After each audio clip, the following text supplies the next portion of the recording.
The Spin-off Podcast Network.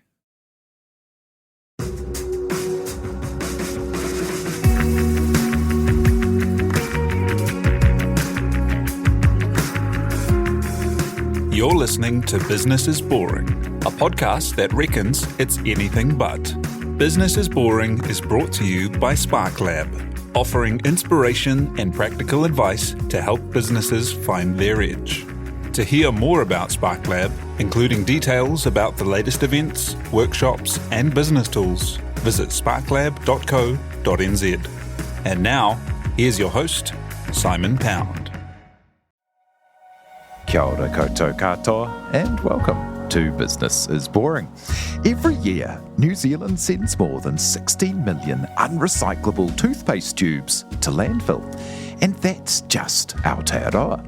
A few years ago, an oral hygienist got interested in what ingredients were actually in your typical supermarket toothpaste and wondered if there might be a more sustainable way to package things. After years of development and refining, Laura Nixon's experiment has now taken over her life. Her toothpaste in a jar, tablets and powder first took over their family houses downstairs, and now there's a 20-foot container in the yard. But it's growing too fast still. So Solid Oral Care are crowdfunding on PledgeMe, offering rewards to people who want to help them move to a commercial facility. It's a great product and story, and to share the journey to build a community and change habits and how small changes can add up to big impact, Laura Nixon, founder of Solid, joins us now. Tēnā koe, thank you for being with us by Zoom. Kia ora, Simon. Thank you for having me. Hey, so tell me about your path to business. Tell me about that kind of experience being working in oral hygiene, and what led you to start thinking about the way we all just brush our teeth, because it's like nothing could be kind of more normalised in just what you do than brushing your teeth the way we do at the moment, right? Yeah, exactly. So I have a background in oral hygiene. So I worked as a dental therapist and a dental hygienist. So I was treating both kids and adults. And it was while I was working in this field that I just started to become really conscious of the amount of waste that we would go through in a typical dental appointment. So you would have everything in the surgery would be just wrapped in sort of single-use blue plastic wrap. You would have your handpieces wrapped. You would wear big plastic gowns, and all of these would just go straight into the bin afterwards. And if you're having, say, 10 to 15 appointments in one day, that is a lot of plastic waste. So that's where it really started, with me just sort of thinking about that, and it sort of started getting into my personal life as well. So that was a while ago now. So I guess it was at that time where I think now we're a lot more conscious. So, for example, stainless steel straws are pretty common now.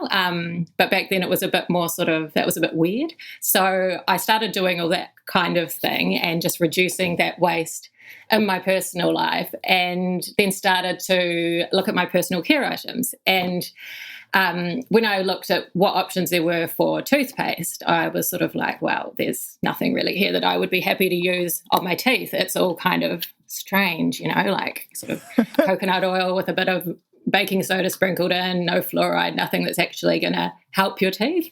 So yeah, I sort of started researching about what's actually in toothpaste, and just got down a rabbit hole, I guess. I was on maternity leave at the time, so had a bit of, kind of time on my hands, sort of, to sort of research all that. And, sort of after that got into experimenting, and, long sort of road there. And now we have Solid, Yeah, wow. So the kind of toothpaste that people would be familiar with from going to, the dentist or and having an oral hygienist help with doing a clean and a brush, is kind of thicker and more kind of concentrated maybe than the toothpaste that they might experience in tubes. Like, are there different things in it, or what is in your supermarket toothpaste? Yeah, so they do serve different purposes. So at the dentist, you'll get Profi, so it's usually a bit more abrasive, and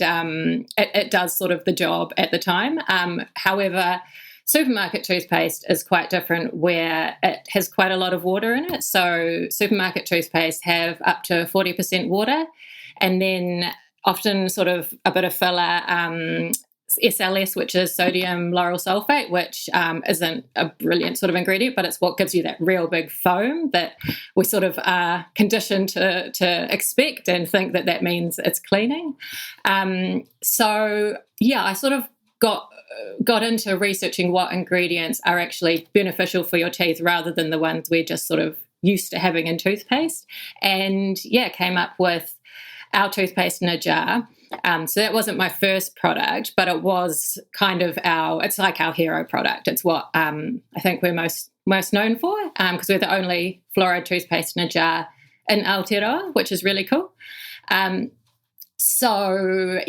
toothpaste is thicker because we only use about 5% water, which has benefits in that you need to use less, and also has benefits with preserving, and so it's sort of a no-brainer really to take water out of cosmetics. And there's often not a shortage of water where you're actually doing your teeth.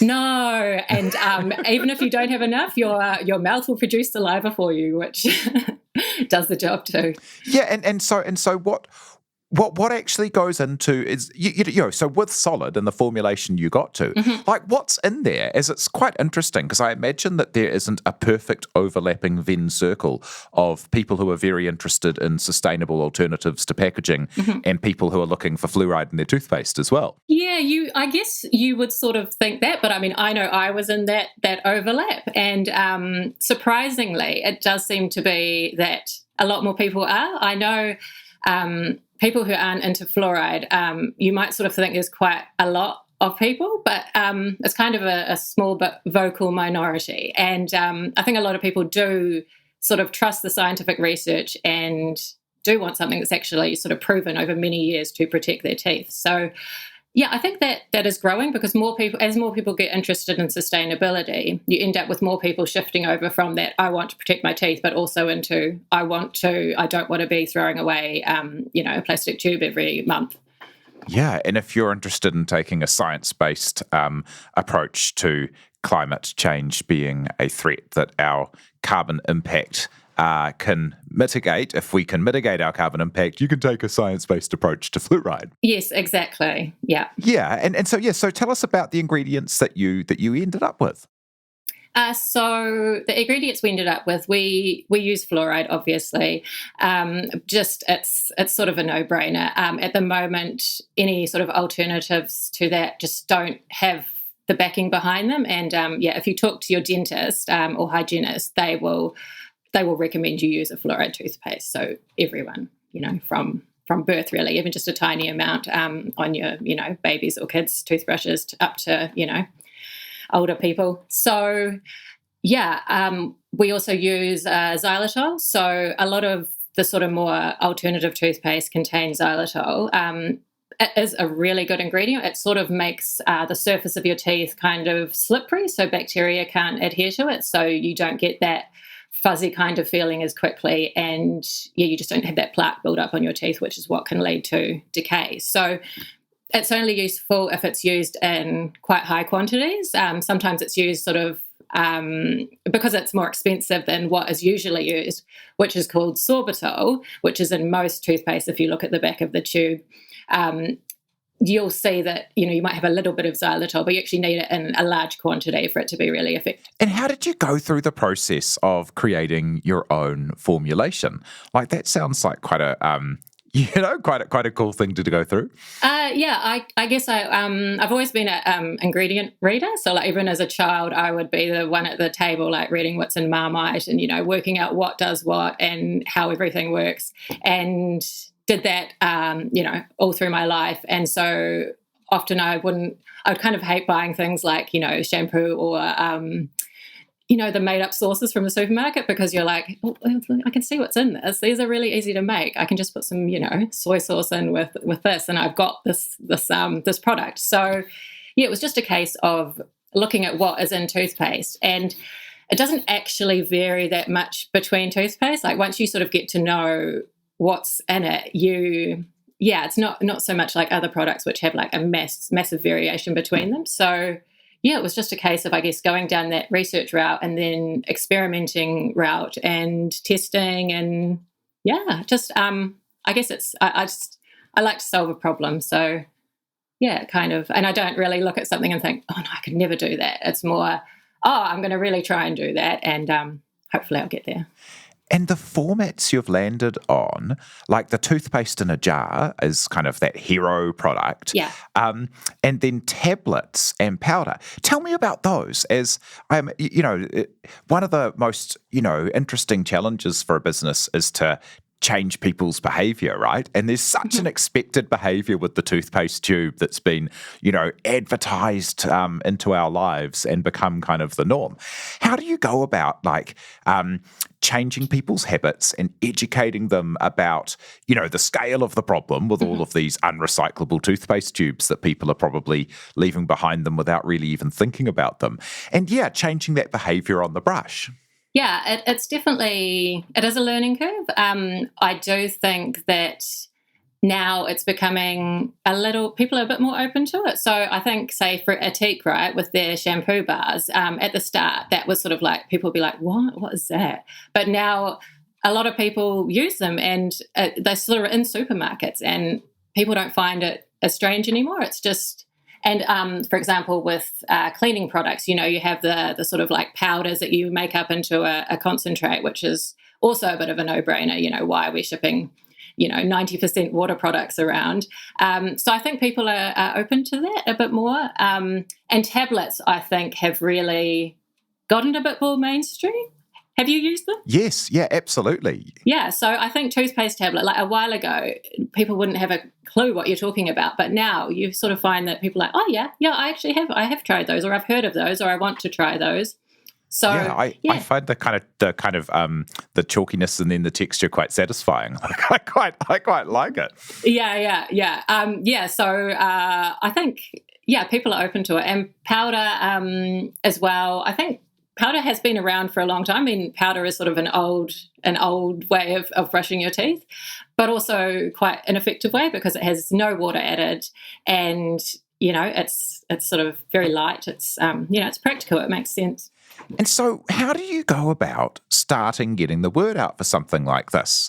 Like, how do you first, turn up in people's lives to go, hey, have you thought about your toothpaste and its impact? And would you like to try a different way of doing things? Yeah, so I like that. That's the hard bit, right? It's sort of, you can make a product, you can make a brilliant product, but then you're just sitting there with the product. The getting it out to people is the hard bit, right? And the bit that I'm not naturally sort of born to do. I'm not extroverted. I'm not the type to just go and phone everyone up and say, look at this, I've got this toothpaste.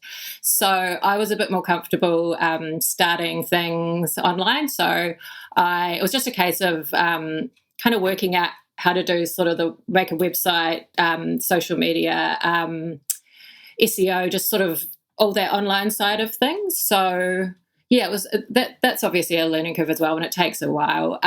But yeah, that's kind of where we started, and we still have a significant online presence. So there's a surprising amount of people who do buy toothpaste online. It's about 60% of our sales are online, which we also have a subscription service, which is pretty cool. So you can get sort of your brushes and toothpaste delivered every 3 months. And yeah, so when it came to the other side, I think that was probably to sort of really grow and get the word sort of really, really out there. That's probably when I started thinking I might need some help. So actually, at the time, my husband was working full-time job, and he actually ended up coming on as my co-founder to sort of, because he's got a background in sort of working with entrepreneurs, and also as kind of a natural extrovert, sort of, happy to go out and sort of spread the word and network and do all those things that I'm terrible at. So yeah, it's that's been really cool, and that's what I think has sort of pushed us to the next level as combining that sort of our very different skills. That's so cool. And we'll be back in a moment to talk to Laura about capital raising, expansion, and the future for the business.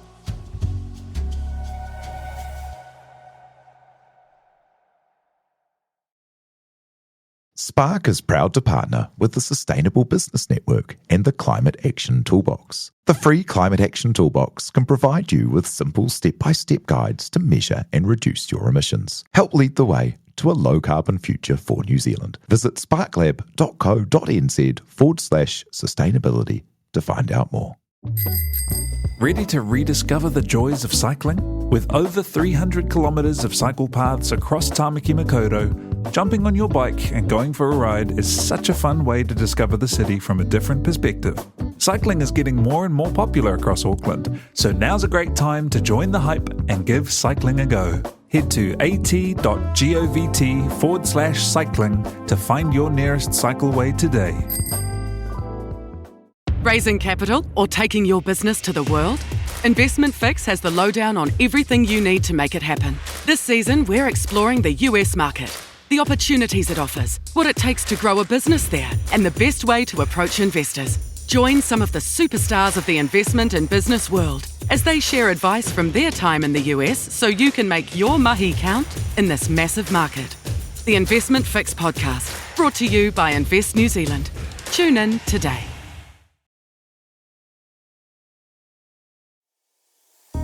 Hoki mai anō. We're back with Laura Nixon of Solid Oral Care.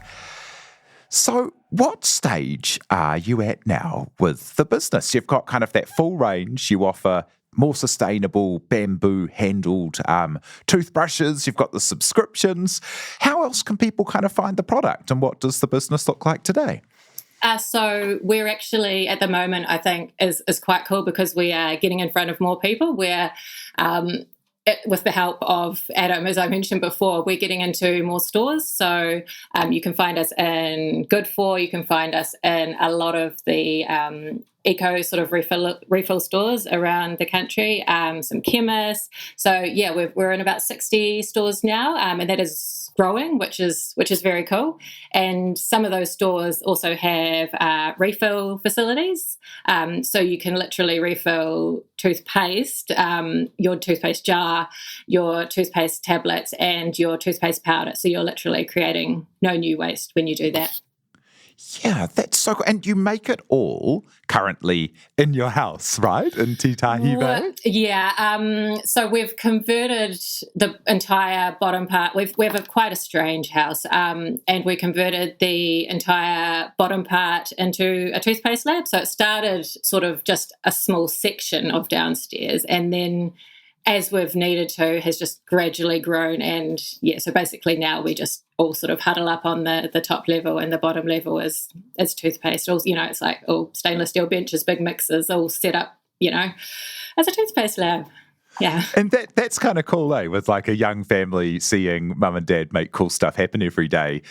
And be connected to it all is kind of cool. But also, I imagine it kind of takes over your life a little as well. Yeah, it's I definitely won't. I think we're ready to move. Yeah, we actually we sort of literally run out of space. So we have the shipping container on the front lawn, which is full to the brim. It's like we just sort of every time something comes, you're like, where are we going to put this? We can't put any more shelves up. It's full, and there's just sort of other kind of cool machines I want to get that we can't get at the moment when with how we are. So yeah, really wanting to take things to that next step. And so tell us about that decision to go out to your community and crowdfund with rewards. Yeah, tell us about making that decision and what the kind of setup is. Yeah, so I think we looked at crowdfunding because we're not sort of like getting investment from other places, we're sustainable toothpaste, right? It's not your natural. People aren't going to be like, oh yes, that's what I want to put all my money sort of into as an investor. Even though I think some ways that if you look at Atik, look how amazing they've done. So I think it's just that sort of, it doesn't sort of seem like a natural place, but it's the market is growing. the toothpaste market is, over $80 million and growing as well. So, yeah, we looked at, because I guess the nature of our product, we have really, really amazing customers. They, I sort of, you have an order come in, you're like, oh, I know that name. And I'm like, they've been with us like right from the start.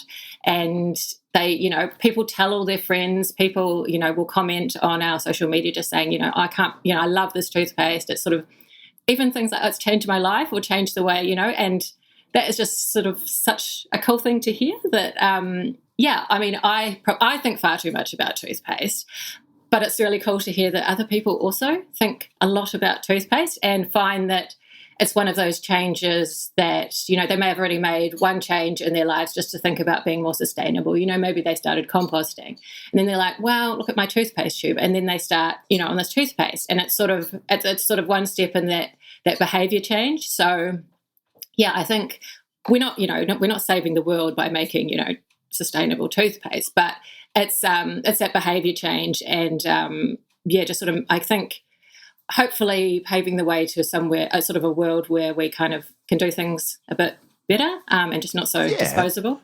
But you don't have to save the whole world. Not every person's responsible for saving the whole world, eh? Like anything that you can do, that small changes really add up. 16 million tubes that are unrecyclable and will take as a mixture of like plastic and foil, they're going to take an eternity to decompose, and then they'll only break down into smaller bits that will be a problem forever.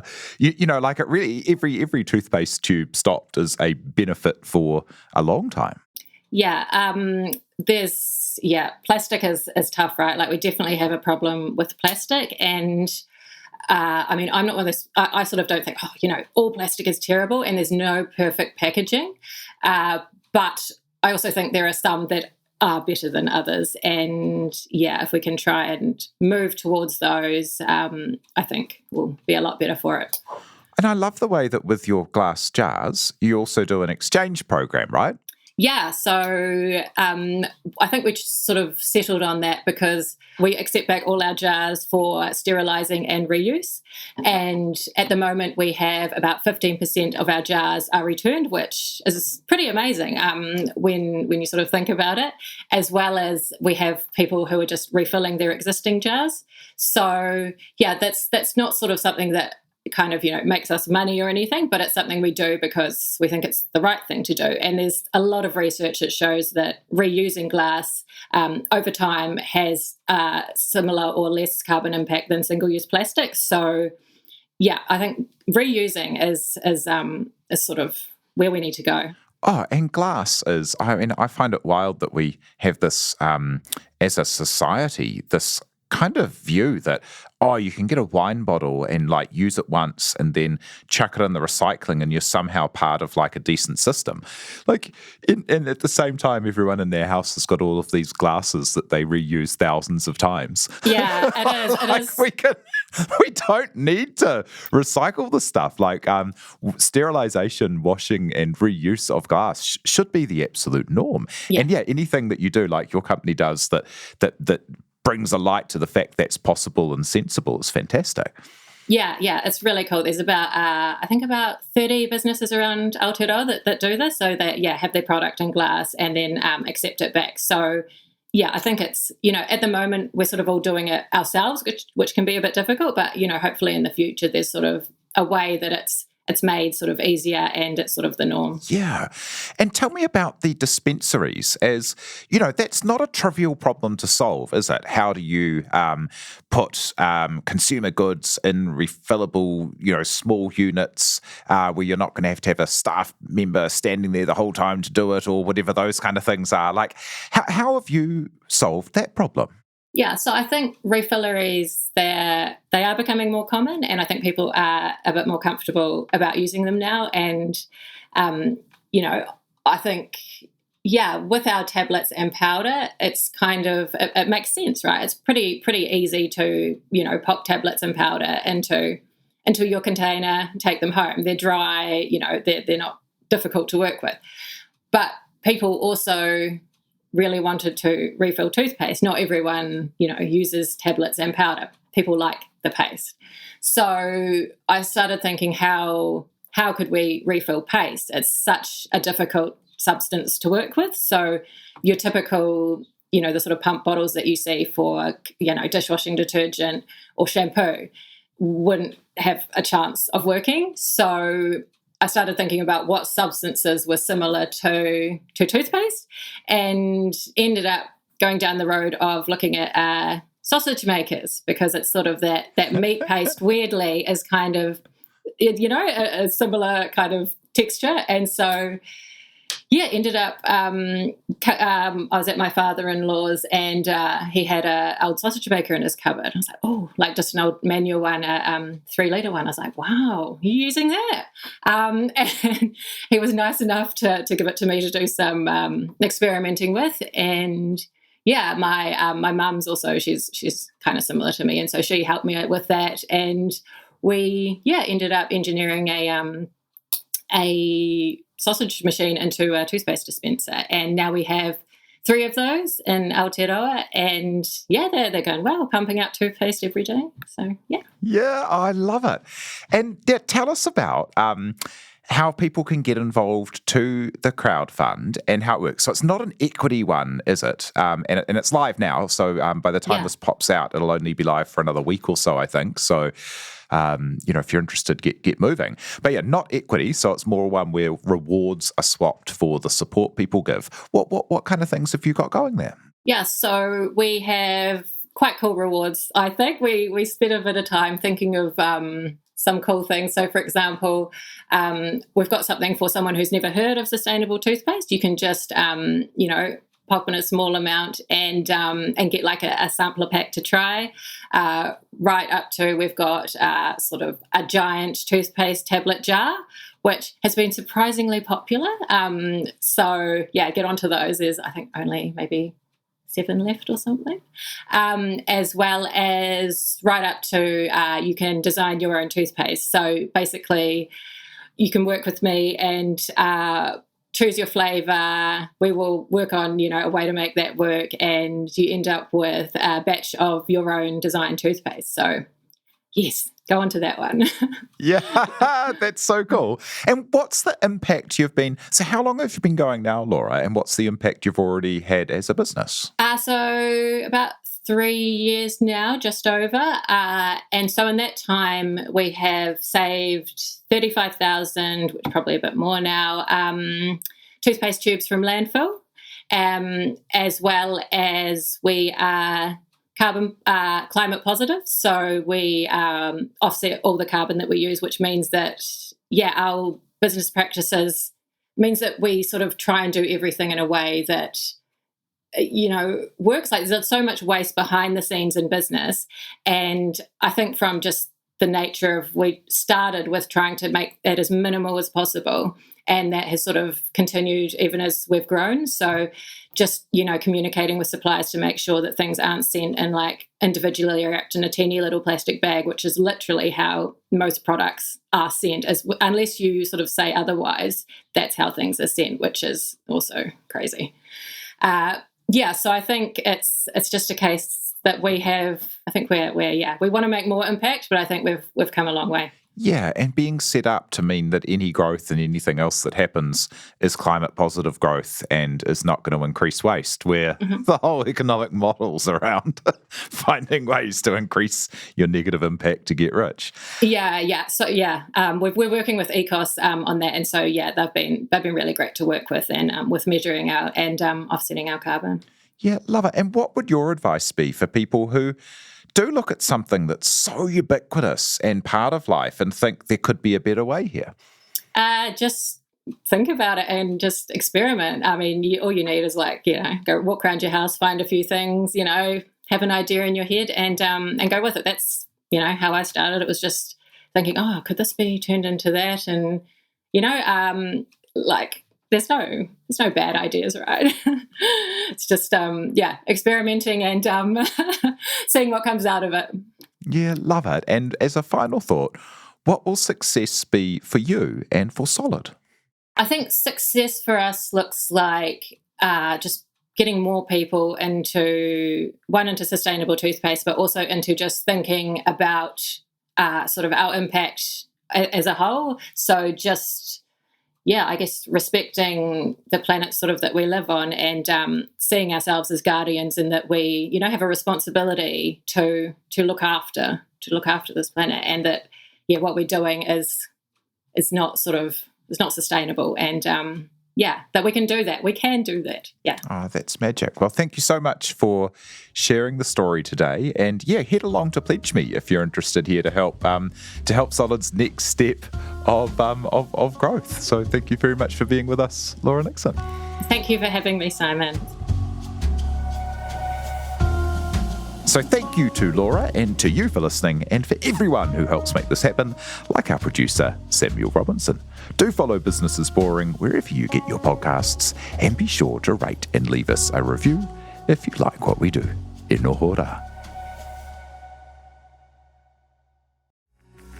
From the Spin-Off Podcast Network, that was Business is Boring, brought to you by SparkLab. Make sure you're following Business is Boring wherever you get your podcasts. And for more information on SparkLab, visit sparklab.co.nz.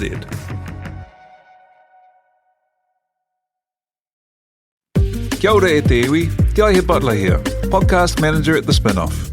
If you enjoy listening to our podcasts, consider supporting our mahi by signing up to become a Spin-Off member at thespinoff.co.nz/donate. The Spin-Off Podcast Network.